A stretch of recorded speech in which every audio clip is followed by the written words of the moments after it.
Hey there, Daquan Henry here from eXp Realty, back with another monthly market update for you, where I keep you in the loop with everything that's going on with real estate in the Greater Toronto Area. As always, the local real estate board releases all the facts and figures and stats from sales that have happened over the last 30 days. They put it all in this very long report, which I read through and then present to you the most important information that I think is good to know if you are someone considering buying or selling a home in the near future. So let's hop right into it. The big headline news this time around is going to be wrapped around the number of total sales as well as average prices. As you can see, the total number of sales from 2025 to 2026 has increased in the month of April, meaning we're starting to see a lot more sales happen, a lot more buyers coming off of the sidelines and jumping into the market. This is all happening at the same time as average prices are continuing to come down, where prices have dropped a pretty significant amount from April 2025 to this year. The reason why a lot of people are talking about sales growth this month is because sales are up 7% from last year. And this type of increase usually does start to happen when the market is rebounding or leveling out or just getting better overall. But I do think it's a little bit too early to be discussing any type of market rebound when we look at the rest of the stats. Like I said, average prices are down a considerable amount, almost 5% from last year. And if you've been following along my other market updates every month, this is not a surprise. There's still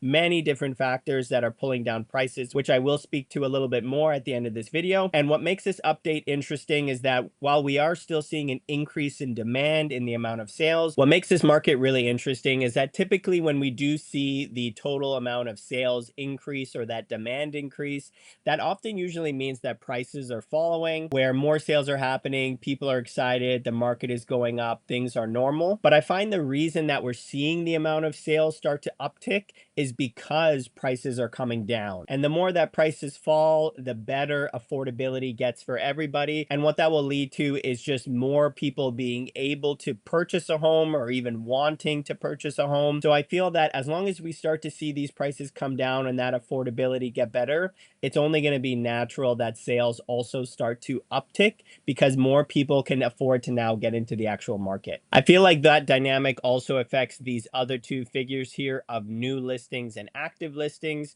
New listings representing all of the new homes that are being listed on the market at this point of time versus active listings, which represents all of the homes that are already listed on the market at this specific time. We are seeing a decrease in both, and I feel that's because sellers are seeing these average prices, not really happy with where the market is, and they're not very confident that they're going to be able to get the price that they're looking for. So they're skipping this spring market, and that dynamic will just push down the total amount of new listings, obviously, that come to market.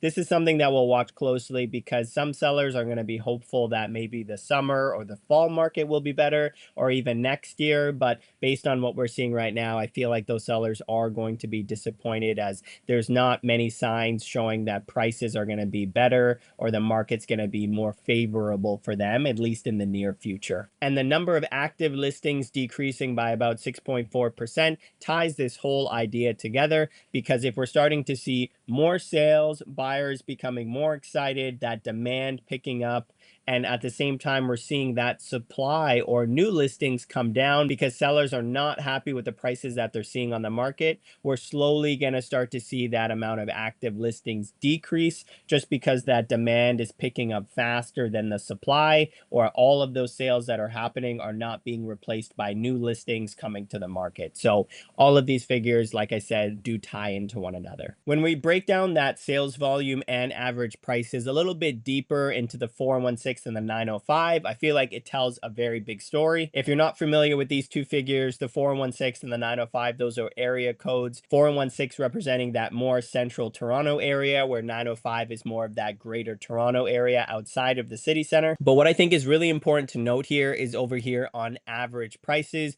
When we take a look at especially these freehold homes, detached, semi and townhomes in the 416 versus the 905, as you can see in the 905, these home prices are taking a much heavier beating than in the 416. And I think there's a few reasons on why that's happening. The first is that a lot of people are getting called back to work. So whether you were full-time remote or hybrid, some companies are staying on the hybrid model, but increasing the amount of days people are required in office. And then some people are scrapping the work from home altogether and getting their employees back into the office, typically which are downtown 5 days a week. So now people are starting to put a lot more value on being closer to their workplace. They don't want to ride the GO train. They don't want to sit in traffic. So proximity to the downtown core is just getting, like I said, a lot more attractive, which causes people to even sell their home in the 905 and move closer to, or people who are thinking about getting into the market are just not interested in buying a home in the 905 and just focusing in the 416, which increases the demand in the 416 and in the Toronto area and decreases that demand in the outskirts, which is why I feel like we're seeing such a big drawdown on prices outside of the city versus in the city. But in my opinion, one of the biggest things that's affecting the freehold market, specifically in the 905, is what's going on in the pre-construction market versus the resale, which is what these numbers represent. So the pre-construction market focuses on sales on homes that aren't built yet. And in the Toronto area, there's not that much land left. It's very hard to build a subdivision or a set of homes or townhomes just because of the lack of land available. But versus the 905, there's still a lot of areas left to develop. Builders can also get land for a lot cheaper, and the numbers just seem to make a lot more sense to build these types of freehold homes outside of the city, which is what a lot of developers are now focusing on. And mixed with having more options and inventory available for buyers in the pre-construction space in the 905, the government has also implemented that HST rebate. If you aren't familiar with this rebate, you can check out some of the videos on my other social media platforms. Under certain circumstances, buyers are now able to apply for a rebate on the HST of newly built homes.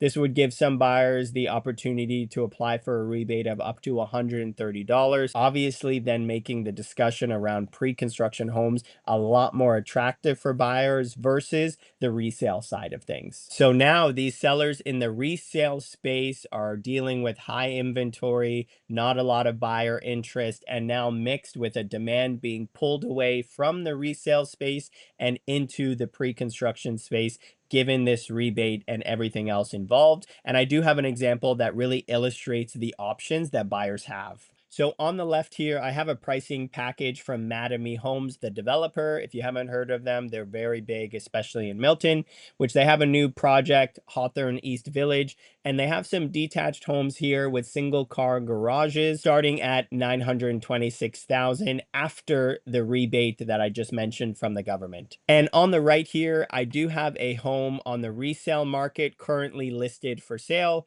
Also in Milton, a detached home, single car garage built in the last 5 years and also has the square footage somewhere between 1,500 and 2,000, which if we compare to the homes on the left, in the pre-construction space, you can get homes that are almost 2,000 square foot for starting at 958,000 versus on the resale side in Milton, detached home, very similar, listed at 1.159. This is around an almost $200,000 savings when you include the rebate that I'm talking about in the pre-construction homes.